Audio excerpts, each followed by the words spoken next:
नमस्कार। अमानत अमीन प्रशिक्षण केंद्र बैरिया गोलंबर मुजफ्फरपुर के नए चैनल अमीन course and all competitive exam में आपका एक बार पुनः हम हार्दिक अभिनंदन करते हैं। और आज का ये क्लास जो है वह राइट एंगल, हमारे यहाँ एक यंत्र है राइट एंगल से रिलेटेड क्लास। राइट एंगल के संबंध में विस्तृत जानकारी आपको इस क्लास में दी जाएगी कि राइट एंगल क्या होता है, राइट एंगल से कौन सा काम किया जाता है, राइट एंगल की बनावट कैसी होती है, राइट एंगल की क्या क्या खासियत है, राइट एंगल चलाना क्यों आवश्यक है, अगर राइट एंगल नहीं चलाएंगे तो मेरा काम चलेगा या नहीं। बहुत सारे सवाल खड़े होते हैं। तो क्लास को बारीकी से आपको दिमाग में रखना है कि मैं राइट एंगल के संबंध में जो एक एक बात बताऊंगा वह आपके लिए काफी इम्पोर्टेंट होगा। तो सबसे पहले टॉपिक लिख लेते हैं राइट एंगल।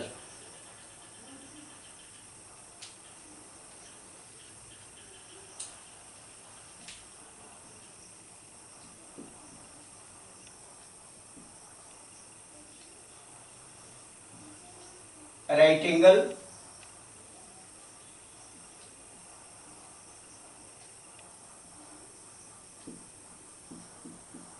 राइट एंगल कहिए, राइट एंगल कहिए। चलिए,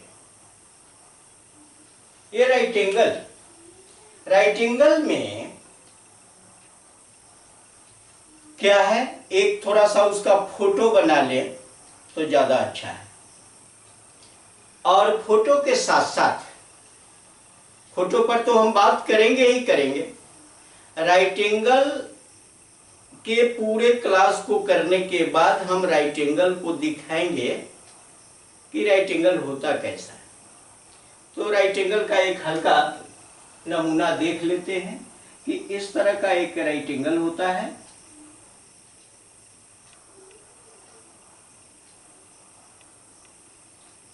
इस तरह के शेप में एक राइट एंगल आता है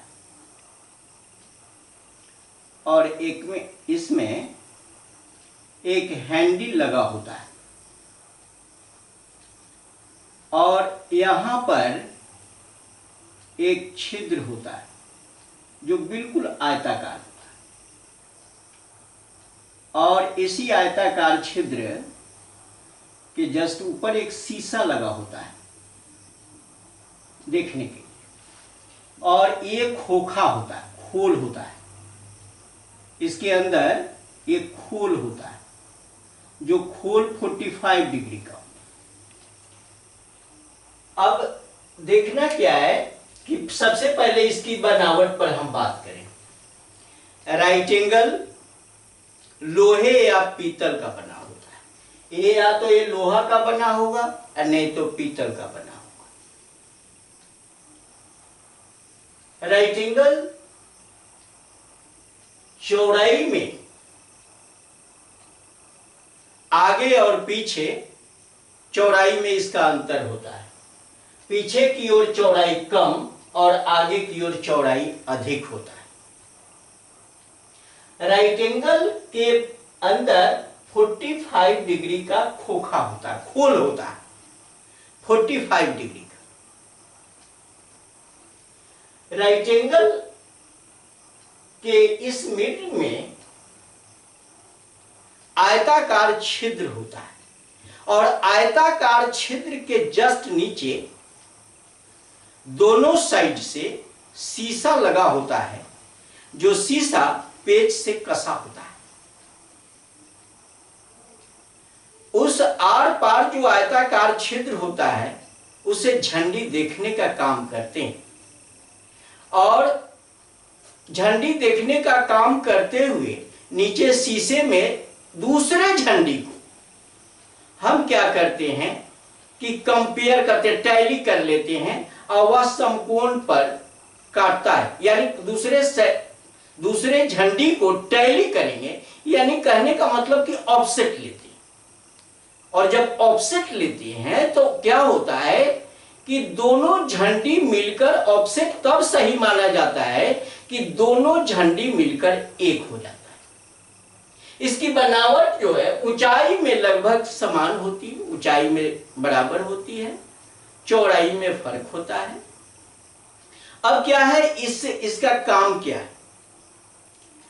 चेन लाइन अगर चलाना हो तो राइट एंगल के सहारे अगर चेन लाइन चला दें तो वह चेन लाइन बिल्कुल सीधा चलता है, वो लाइन बिल्कुल सीधा होता है। हालांकि चेन लाइन झंडी के सहारे भी चलाते हैं, लेकिन राइट एंगल के सहारे अगर चेन लाइन चलाए तो ज्यादा बेटर होगा। एक तो यह हो गया। दूसरी चीज है कि जमीन पर समकोण बनाने का मतलब है कि एकदम लंब हमेशा सीधा होगा, लंब हो या आधार हो, बिल्कुल सीधा होगा, उसमें कहीं कोई टेढ़ा मेढ़ा चेन चलने का कोई गुंजाइश नहीं। राइट एंगल का दूसरा लाभ क्या होता है? एक तो यह लाभ आपने देखा। राइट एंगल का दूसरा लाभ होता है कि जैसे आप मापी कर रहे हो, कहीं फिक्स पॉइंट से लेकर आप चल रहे हो और बीच में कोई बाधा आ गई मतलब नदी बह रही है, मान लो कि नदी बह रही है और नदी में चेन चलाना, फीता चलाना मुश्किल है और नदी के उस पार हमें जाना है, तो राइट एंगल से नदी के इस पार से उस पार तक एक संपूर्ण त्रिभुजाकार क्षेत्र बनेगा राइट एंगल के माध्यम से, जो हमें बनाना होगा। और वो जब बना लेते हैं तो बनाने के बाद राइट एंगल हमें दिखा देगा, बिना बीच में मापी किए हुए, बिना नदी की चौड़ाई जाने हुए, राइट एंगल हमें बता देगा कि आप कितनी दूरी तय किया, कितना फीट तय किया, कितना कड़ी तय किया, कितना मीटर तय किया, जो भी है, जहां कितना गज तय किया। आप अगर गज में मापी कर रहे हो तो गज में बताएगा, मीटर में कर रहे हो तो मीटर में बताएगा। यानी नदी की चौड़ाई जानने के लिए बिना चेन या फीता चलाए हुए राइट एंगल के सहारे नदी की चौड़ाई का ज्ञान आप हासिल कर लेंगे। कितनी बड़ी बात है। लेकिन बहुत सारे लोगों को राइट एंगल चलाने ही नहीं आता और इसकी उपयोगिता को लोग समझता ही नहीं। हमने बहुत सारा सवाल भी किया अमीन से, जो अमीन लोग यहाँ पर आए हमारे यहाँ फिर पुनः नए सिरे से ट्रेनिंग लेने, उनसे सवाल किया तो कहा कि सर राइट एंगल तो हम लोग चलाते ही नहीं। तब हमने कहा कि अगर आप फिक्स पॉइंट से चल रहे हो, कहीं मुस्तकिल से चल रहे हो, बीच में नदी जैसी बाधा आ गई, क्या करोगे? नदी में कैसे चेन चलाओगे, फीता चलाओगे? तो उनका एक ही जवाब था कि क्या करेंगे कि नाव पर चढ़ के वो फीता से या रस्सी बांध देंगे इस पार से उस पार और तब फिर रस्सी को खोलकर माप लेंगे बाद में। लेकिन अगर लंबी दूरी तय करना हो तो रस्सी आप सीधा नहीं, कंप्लीट नहीं सीधा कर सकते रस्सी को आप, वहां यह दिक्कत हो जाती है। राइट एंगल बिल्कुल एग्जैक्ट आपकी नदी की चौड़ाई को बता देगा। और कैसे बताएगा, आज मैं उस पर बात करूंगा। ये दोनों बात स्पष्ट है। एक तो बाधा दूर करने के लिए राइट एंगल का होना जरूरी है, और दूसरी चीज है कि चलना सीधा चल रहा है कि नहीं, और राइट एंगल के सहारे हम देख लेते हैं तो मापी में कहीं कोई गड़बड़ी नहीं होती। तो चलो अब देखते हैं राइट एंगल से कैसे हम नदी की चौड़ाई को निकालेंगे बिना मापी किए हुए। थोड़ा सा इसमें हम कुछ ज्योमेट्रिकल पार्ट को उठाएंगे, मैथमेटिक्स का बारीकी से बताएंगे भी। आप, हमें आशा है कि आप बारीकी से इसे समझेंगे। तो चलिए स्टार्ट करते हैं। राइट एंगल से कैसे हम नदी की चौड़ाई ज्ञात करेंगे बिना फीता और टेप से, टेप हो या कड़ी हो, बिना चलाए हुए नदी की चौड़ाई हम कैसे उसका ज्ञान हासिल करेंगे और कैसे उस पार बारीकी से जाएंगे। तो चलिए स्टार्ट करते हैं, उसी चीज को मैं दिखा रहा हूं।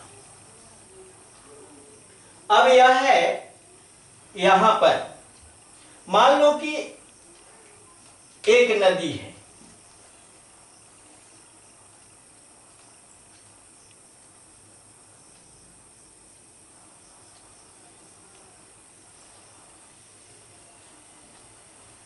एक नदी है, नदी इस तरह से बह रही है। चलिए भाई, इस तरह से नदी बह रही है।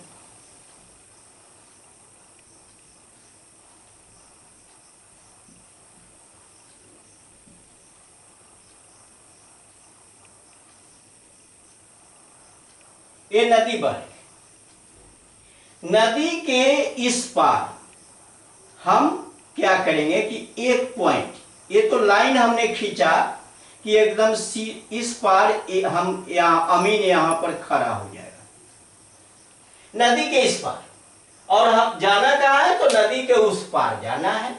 ये बीच में नदी बाधा है। अमीन को इस नदी के किनार पर खड़ा होना है। किनारे खड़ा हो जाओ या किनार से और नीचे खड़ा हो जाओ, प्लेन जगह देखकर खड़ा हो जाओ। और खड़ा होने के बाद क्या करो कि नदी के उस पार एक झंडी यहां लगा दो। एक झंडी लगा दिया नदी के उस पार यहां पर, और ये यहां नदी के उस पार झंडी है, यहां पर आप खड़े हो गए। मतलब आप खड़े हो गए मतलब अमीन यहां खड़ा हो गया। मैं जो बात बता रहा हूं बारीकी से आपको देखना है। और इसी लाइन पर जहां आप खड़े हैं, इस लाइन पर एक क्या करें कि एक झंडी लगा दें।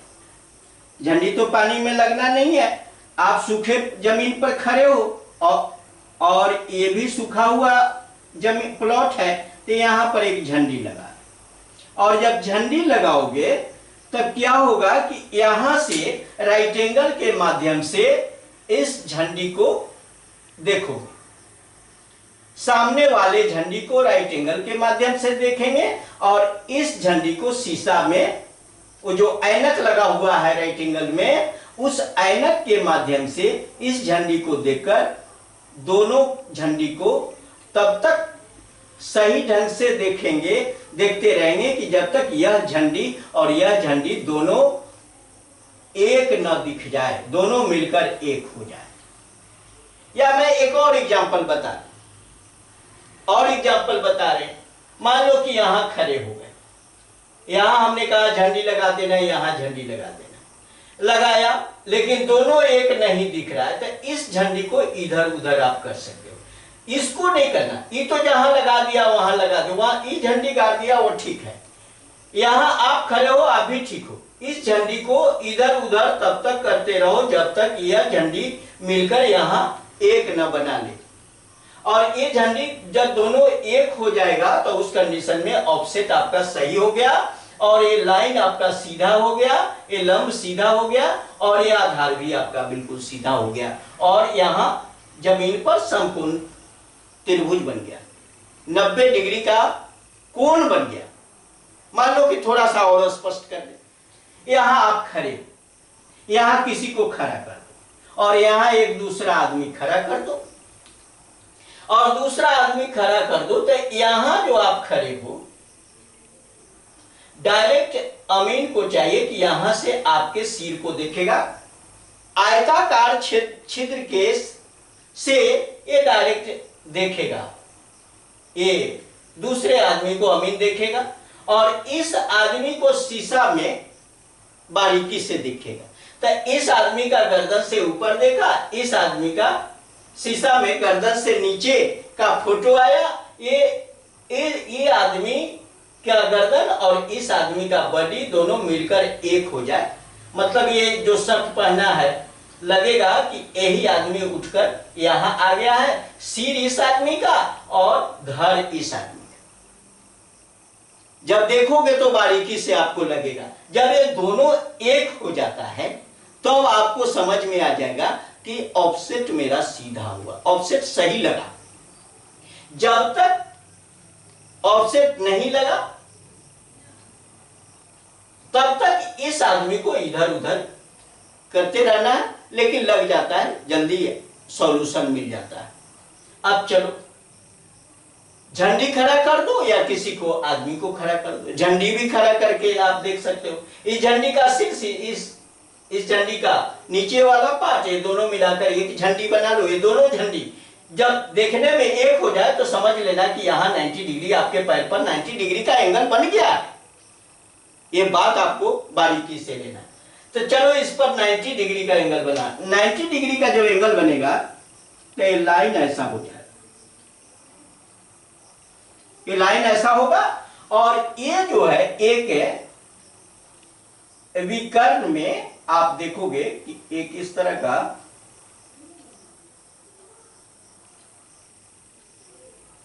ये विकर्ण है,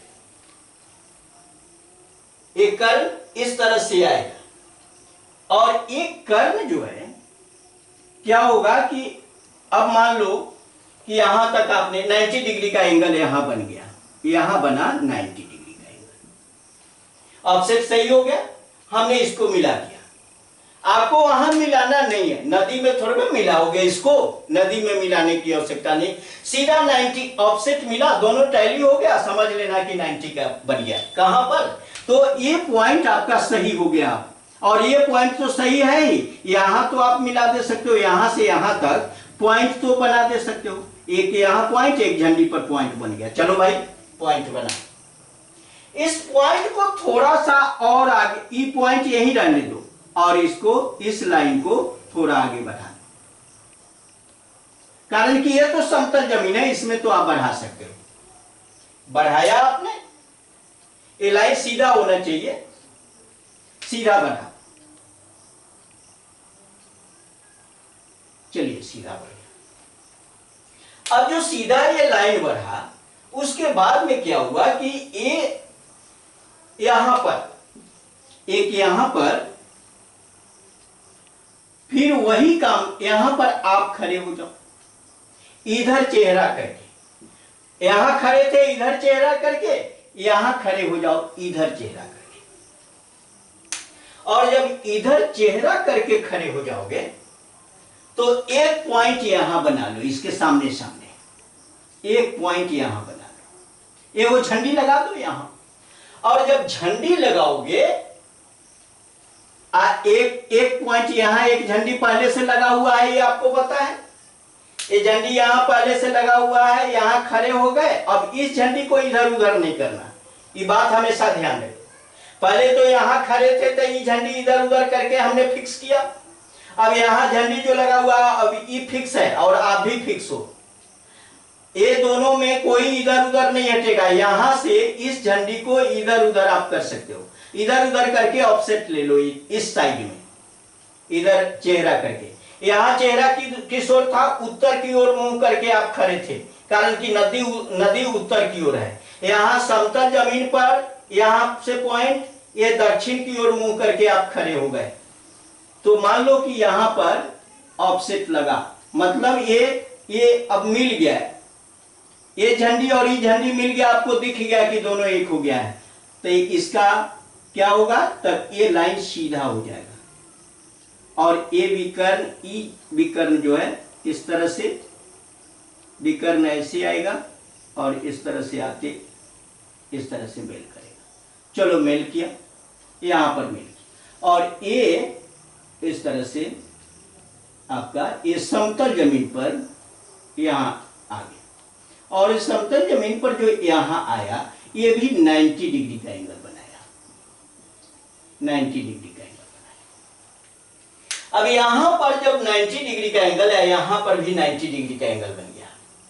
अब मान लो कि ये त्रिभुजाकार शेप हो गया, ए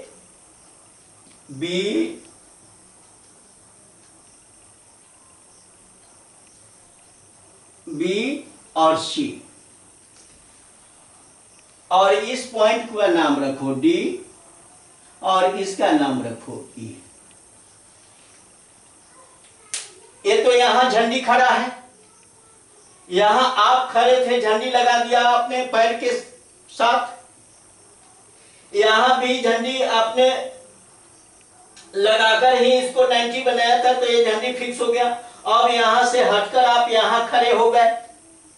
जब यहां पर खड़े हो गए, इस बिंदु पर खड़े हो गए, तो उसके बाद एक झंडी अपने सामने लगाया। दक्षिण आप घूम गए हो, दक्षिण चेहरा आपका हो गया, यहां पर झंडी लगाया। ये झंडी को इधर उधर करते हम ऑफसेट सही लेंगे, और सही लेंगे तो उस कंडीशन में क्या होगा, इस पॉइंट को हिलाना नहीं है, ये पॉइंट अब फिक्स है, इसको हिलाकर अब ऑफसेट को सही कर लेना। सही हो गया, इस पर कटा तो ये 90 डिग्री का एंगल बन गया। अब चलो दो त्रिभुजाकार शेप, ये तो कॉपी में काट लेना है ना, ये अमीन की डायरी होती है उसमें काट लेना है। पॉइंट सीधे यहां पर झंडी लगा, यहां पर झंडी लगा, यहां पर झंडी लगा, यहां झंडी लगा दो, यहां झंडी लगा दो, आप हट जाओ। अब करना क्या है, इतना तो आप कर दिया। अब ये तो सूखे हुए जगह पर है, पानी तो इधर है ना, ये तो सूखा नदी के किनारे पर आप खड़े हो। यहां से यहां तक आपने जब मेजरमेंट किया, यहां से यहां तक फीता चला दिया, तब फीता चलाया तो लगा कि ये 100 करीब हुआ, 100 फीट हुआ। ये तो सूखा हुआ जमीन में फीता से माप सकते हो, ये 100 फीट हुआ।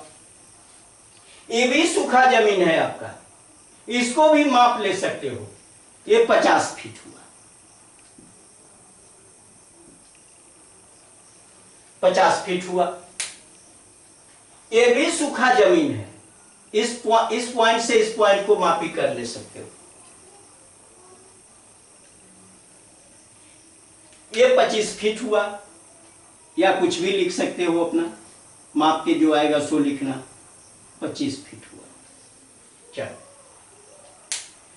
अब मेरा कहना है कि ये सब सूखा हुआ जमीन पर था, इसलिए सारा पॉइंट को, ई पॉइंट तो मापना संभव नहीं था, इसलिए इसको हमने नहीं मापा। ये तो निकालना है, ये पॉइंट आपको निकालना है कि ये नदी की चौड़ाई है, ये हुआ नदी की चौड़ाई। अब नदी की चौड़ाई तो आपको निकालना है। अब ई पॉइंट आपको माप कर लिख लेना था, आपने लिख लिया। इस पॉइंट को माप कर लिख लेना था, आपने लिख लिया। ये पॉइंट माप कर लिख लेना था, आपने लिख लिया। अब इसके आधार पर इस की लंबाई को निकालना है, मतलब नदी की चौड़ाई को निकालना है। तो चलिए बात करते हैं, हम थोड़ा सा ज्योमेट्री की ओर बढ़ेंगे, और ज्योमेट्री की ओर बढ़ेंगे तो हम पहले आपको समझा दे, लिखेंगे तो बाद में, पहले हम आपको समझा देते हैं। देखो बंधु, ये एंगल 90 डिग्री का है, बी कोण 90 डिग्री का है, तो यहां डी कोण भी 90 डिग्री का। दो त्रिभुज आपको दिख रहा है, ए बी सी और डी ई सी, दो त्रिभुज आपको दिख रहा है। और दोनों त्रिभुज में क्या क्या है, क्या क्या समानता है, उसको मैं दिखा दूं। एंगल बी यानी कोण बी बराबर कोण डी, ये भी 90 डिग्री, ये भी 90 डिग्री, स्पष्ट हो गया होगा। दूसरा एक प्रमाण मैंने प्रस्तुत किया। दूसरा, ये कोण ई एंगल जो है इस एंगल के बराबर होगा। क्यों? क्योंकि ये दोनों सम्मुख कोण हैं। आमने सामने का कोण सम्मुख कोण होता है। आपने पढ़ा होगा, दो समानांतर सरल रेखाओं को एक तीसरी तिर्यकछेदी रेखा काटती है तो सम्मुख कोण बराबर होते हैं। ये आमने सामने का कोण है, तो इस त्रिभुज का जो ये कोण होगा, इस त्रिभुज का यह कोण होगा, ये भी बराबर हो गया। आज जब ये दोनों बराबर हो गया, ई इसके बराबर, ई इसके बराबर, तो ऑलरेडी ई जो है इसके बराबर होगा, क्योंकि त्रिभुज के तीनों कोणों का योग 180 डिग्री होता है। अब तीनों कोण हमने बराबर कर दिया। यहां डबल दे दो ताकि आपको पता चले कि कौन किसके बराबर हुआ और क्यों बराबर हुआ। त्रिभुज के तीनों कोणों का जब इसके बराबर या इसके बराबर या तो इस शर्त पर इसके बराबर या, कारण कि त्रिभुज के तीनों कोणों का योग 180 ही होता है, इसलिए बराबर होगा। जब कोण इस त्रिभुज का तीनों कोण इस त्रिभुज के तीनों कोण के बराबर अगर हो गए, उस कंडीशन में एंगल एंगल और एंगल अभिगृहित के आधार पर ये दोनों त्रिभुज आपस में समरूप होंगे। दोनों त्रिभुज आपस में समरूप होंगे, ऐसा आपके दिमाग में जाना चाहिए, कारण कि एक का तीनों कोण दूसरे के तीनों कोण के बराबर है, समरूप है। और समरूपता का क्या नियम कहता है, जब समरूप हो गए तब भुजा अनुपातिक बराबर है। भुजाओं का अनुपात एक दूसरे के बराबर होगा, अनुपातिक बराबर होता है। तो चलिए इसको जब अनुपातिक बराबर होगा तो हम इसके आधार पर इसकी लंबाई मतलब नदी की चौड़ाई निकाल लेंगे। तो हम शुरू करते हैं त्रिभुज एबीसी, त्रिभुज एबीसी और त्रिभुज डीईसी में। ये दोनों त्रिभुज में अभी बात कर रहे हैं, क्या क्या बराबर है। तो एकदम शॉर्टकट आप लिख रहे हैं, ऐसे आपको मैं बता दूं कि बी कोण का नाम होता है ए बी सी, लेकिन बहुत स्टूडेंट अभी भी ए डी कोण का नाम होता है सी डी ई, लेकिन बहुत सारे स्टूडेंट को कंफ्यूजन होता है, तो ज्यादा हम कंफ्यूजन देना नहीं चाहेंगे, लेकिन जरूरी तो हो जाता है दोनों जानना। बी कोण को कैसे हम संबोधित करेंगे, तो कोण ए बी सी बराबर कोण सी डी ई कितना है, 90 डिग्री के कोण हैं। दोनों 90-90 डिग्री का है, चाहे समकोण त्रिभुज दोनों है, इसलिए 90 डिग्री का कोण है भाई। 90 डिग्री का एंगल बना तो समकोण बन ही गया। ये क्या है, 90 डिग्री के कोण को क्या कहेंगे, समकोण। ये समकोण त्रिभुज दोनों हो गया। एक है कोण 90 का है, इसलिए समकोण त्रिभुज है दोनों। चलो भाई, दूसरा इस कोण को हम बराबर कर दें। प्रमाण में दूसरा प्रमाण मेरा क्या है कि कोण ए सी बी, कोण ए सी बी, ए सी बी बराबर कोण डी सी ई, डी सी ई, ए बराबर हो गए। ब्रैकेट में जानना चाहिए क्यों बराबर हो गए, तो आप लिख लो सम्मुख कोण, सम्मुख कोण है, इसलिए बराबर हो गए। तीसरा, त्रिभुज के तीनों कोणों का योग 180 डिग्री होता है। तो हम कहें त्रिभुज के तीनों कोण ए जोड़ कोण बी जोड़ कोण सी बराबर 180 डिग्री, तो इसमें भी कहेंगे कोण सी जोड़ कोण डी जोड़ कोण ई बराबर 180 डिग्री। तो दो मिल गया तो तीसरा तो वही होगा ना। दो जब कोण समान हो गए तो तीसरा वही होगा। तो इसका कोण डी ई सी, कोण डी ई सी बराबर कोण बी ए सी, कोण बी ए सी बराबर हो गए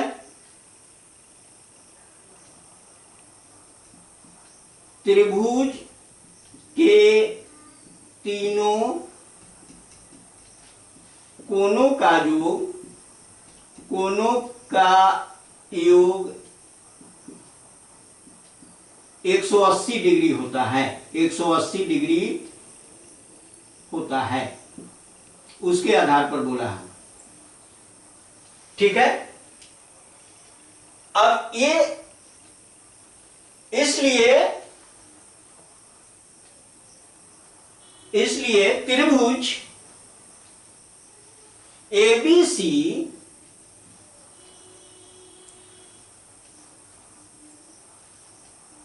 और त्रिभुज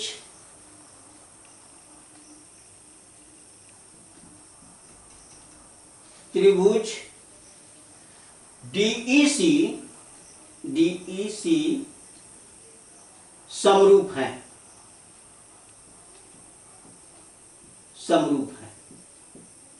कारण कि समरूपता जब भी होती है दो त्रिभुज में होती है, और समरूप है तो ये किस शर्त के आधार पर समरूप हमने किया? एंगल। ये अभिगृहित है भाई, अभिगृहित के आधार पर।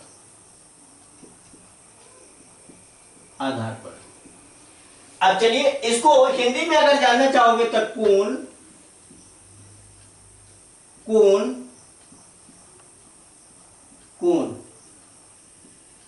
बोलते हैं। कारण कि कहने का मतलब कि एक त्रिभुज के तीनों कोण दूसरे त्रिभुज के तीनों कोणों के बराबर हो, त्रिभुज आपस में समरूप होते हैं, तीनों कोण आपस में बराबर। और यही इसी के आधार पर सर्वांशम का भी शर्त बनता है। तो चलिए अब देखते हैं कि जब समरूप हो गए तो समरूपता का क्या नियम है। तो समरूपता के नियम के आधार पर, समरूपता के नियम के आधार पर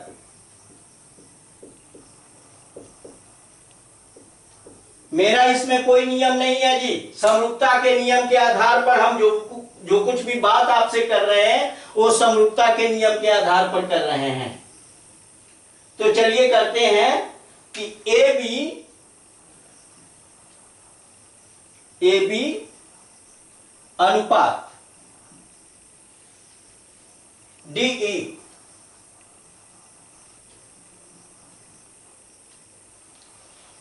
अब क्यों लिखा?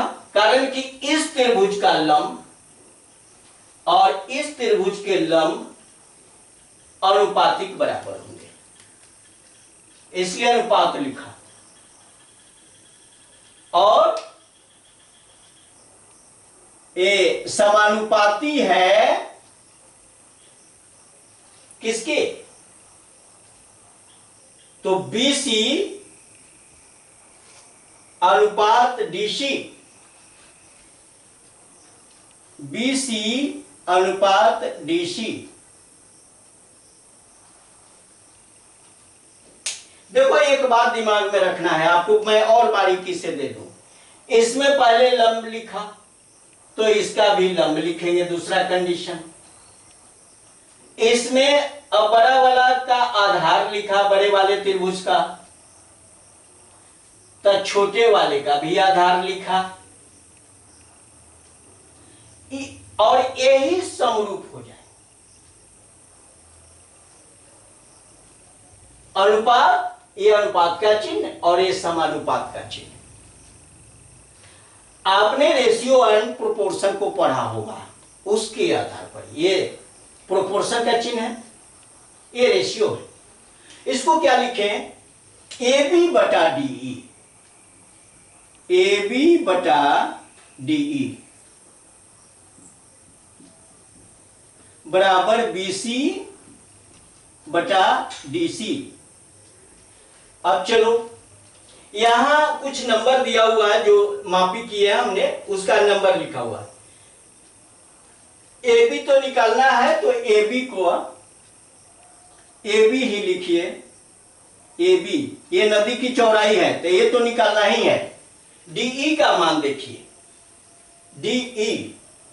डीई का मान है 25, यहां डाल दो 25 फीट बराबर। अब बीसी देखो, बीसी यहां लिखा हुआ 100 फीट, यहां 100 डाल देते हैं बटा, और बीसी के बाद डीसी है,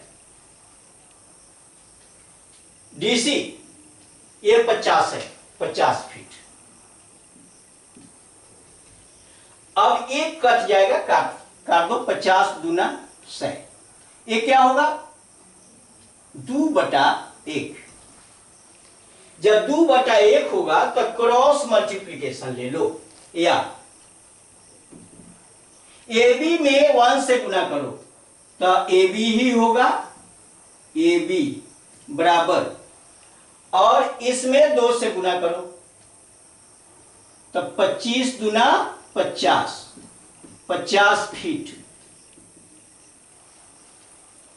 अब यहां हो गया नदी की चौड़ाई, नदी की चौड़ाई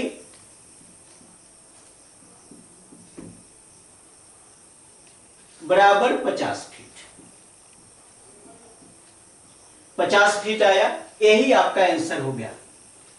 इसको किसने बनाया? राइट एंगल अगर नहीं होता तो बिना मेजरिंग किए हुए, बिना मापी किए हुए आप नदी की चौड़ाई नहीं निकाल पाते। इसलिए राइट एंगल के सहारे से हम नदी के इस किनारे के मापी के आधार पर नदी की चौड़ाई, नदी जो पानी बह रही है उसकी चौड़ाई को हमने निकाला बारीकी के साथ। ये काम राइट एंगल के आधार पर किया गया, इस यंत्र के आधार पर किया गया। तो इसके लिए राइट एंगल कितना इंपॉर्टेंट है। और अगर मान लो कि नदी इस पर चेन चलाना हो तो बिल्कुल चेन सीधा चलेगा, बिल्कुल चेन सीधा चलेगा। आधार पर चेन चलाना हो बिल्कुल चेन सीधा चलेगा। तो चेन सीधा चलाने के लिए, अगर नदी नहीं भी हो, चेन सीधा चलाने के लिए, या जमीन उभर खाभर हो, ऊंच नीच जमीन देखते हो, अगर ऐसा है, अब बीच में थोड़ा दूर इस तरह का डिस्टर्ब है, तो राइट एंगल लेकर उस डिस्टर्ब को आप बिना चेन चलाए हुए बीच वाले डिस्टर्ब को आप मापी करके आप उसका क्या करोगे कि इस तरह से आप वो चौड़ाई निकाल ले सकते हो, जो बारीकी से आपको निकल जाता है। ये काम राइट एंगल का है। तो राइट एंगल क्या करता है?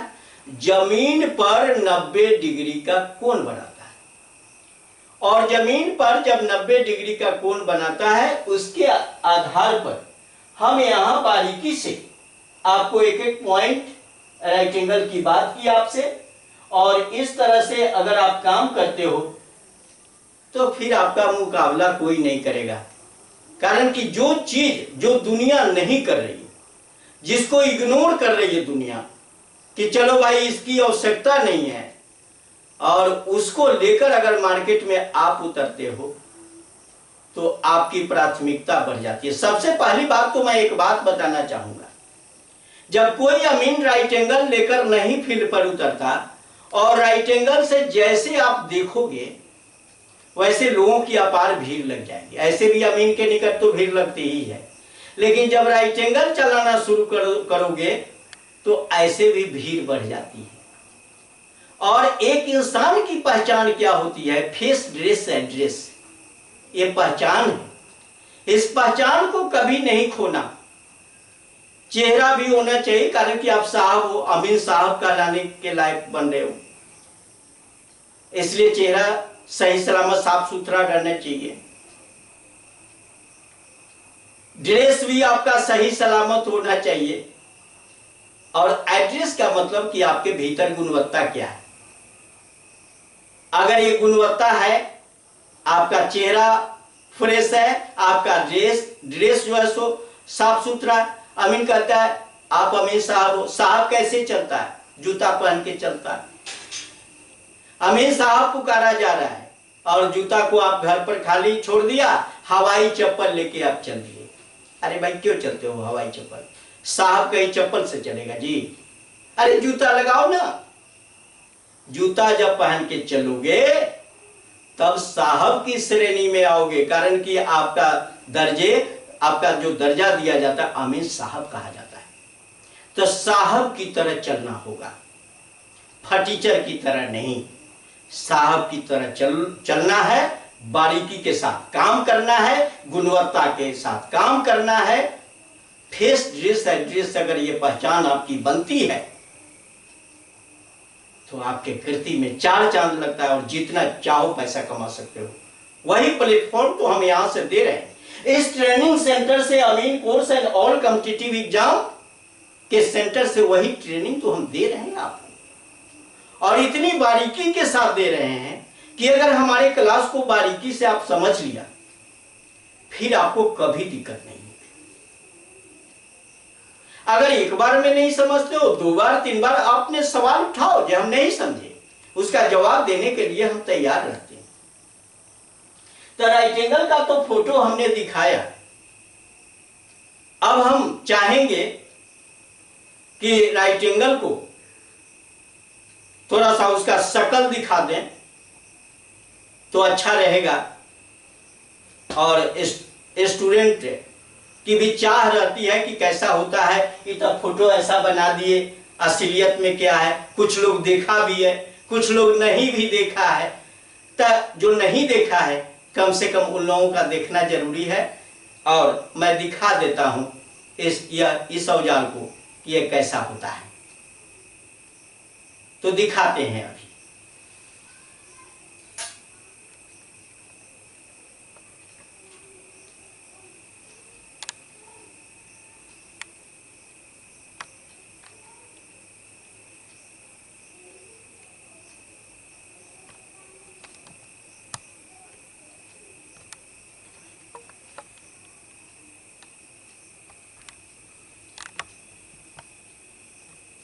ये राइट एंगल है। राइट एंगल ये हैंडल लगा हुआ है, आपको दिख रहा होगा, आपको दिखाई दे रहा होगा। जो हमने आपसे बात की, ये पीतल का, लोहे या पीतल का बना होता है, ये पीतल का है। आप बारीकी से इसको देख रहे हो। ये चौड़ाई में पीछे कम है, आगे चौड़ाई में अधिक है। आयताकार छिद्र सामने से बना हुआ है, ये दिखाई दे रहा है आपको। ये छिद्र है, इधर से भी आयताकार छिद्र है, ये भी दिखाई दे रहा होगा। अने आयताकार छिद्र आर पार है, और उस आयताकार छिद्र के नीचे शीशा लगा हुआ है। देख लो बंधु, शीशा लगा हुआ है। अब दिखाई देगा, शीशा भी भीतर से लगा हुआ है, दिखाई दे रहा है शीशा। और ये जो खोल बना हुआ है, ये 45 डिग्री का एक खोल बना हुआ है। ऊंचाई में ये प्लेन है, आप देख रहे हो इसको। ऊंचाई में ये बिल्कुल प्लेन है। पकड़ने के लिए हैंडल है। इस तरह से हम देखते हैं इसको। जब यहां ट्रेनिंग सेंटर में आओगे तो फील्ड पर बारीकी से इसको दिखाएंगे भी कैसे समकोण बनाया जाता है। बहुत आपको अच्छा लगेगा और लगेगा कि कुछ अजूबा चीज हम सीख रहे हैं, ऐसा हमें विश्वास भी है। और इसमें एक छिद्र है यहां पर, जिसमें धागा लगाकर एक साहुल लटका दिया जाता है कि आपके पैर के किस सेंटर पर 90 डिग्री का एंगल बन रहा है, यहां से लटका दिया जाता है। साहुल आप देखते हो राजमिस्त्री रखता है, और जहां साहुल का नोक नीचे टच करेगा वहीं पर 90 डिग्री का एंगल बनेगा।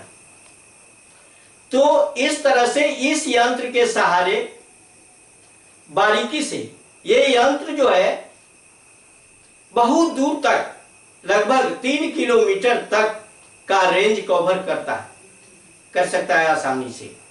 इसलिए आपको कहीं दिक्कत नहीं होती है। इस यंत्र को चलाना बहुत जरूरी है। लाइन सीधा करने के लिए भी यंत्र चलाना है, और बीच की बाधाओं को दूर करने के लिए इस यंत्र को चलाना है। और इस यंत्र को जितनी बारीकी से चलाओगे आपकी मापी उतनी ही स्ट्रांग होगी और आप किसी को चैलेंज दे सकते हो, चैलेंज में किसी को खड़ा कर सकते हो। अब हम समझ रहे हैं कि आपने इस क्लास को बहुत बारीकी से समझा, देखा। अगर ये वीडियो आपको अच्छा लगा तो आप हमारे इस वीडियो को लाइक करें, अपने मित्रों के साथ शेयर करें और इस नए चैनल अमीन course and all competitive exam को सब्सक्राइब करें। बहुत बहुत धन्यवाद। जय हिंद।